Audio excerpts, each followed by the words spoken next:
So something you should consider before moving to Panama is the protests that go on often in a lot of different places. I'm going to give you a quick story time, but I want to tell you about it. So oftentimes when decisions are made by the government, if the Panamanians don't like it, they protest, and I love that for them.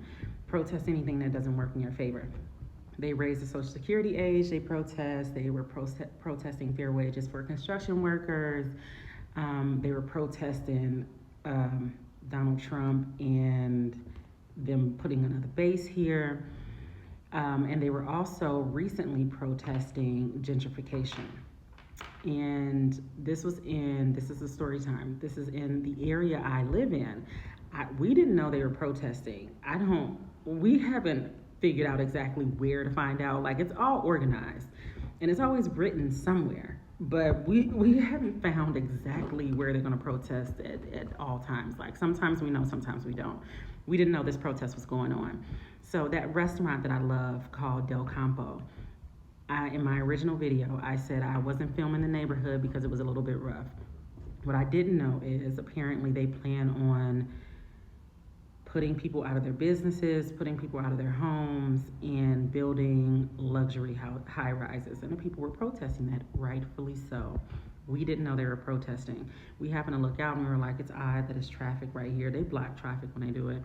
And later we opened the windows and we were like, what is that chemical smell? We had no idea. Started talking to one of my girlfriends, and she was like, yeah, like, we're breaking our lease, we're moving early because the protests are just getting a little too close to home. They were right in front of our building. We were watching it from our balcony.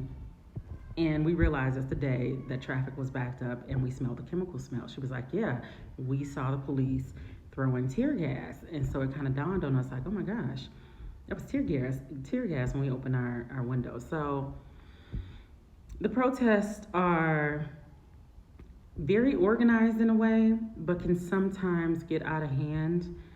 I don't know if anybody ever gets hurt, but it happens. I'm gonna show you a picture.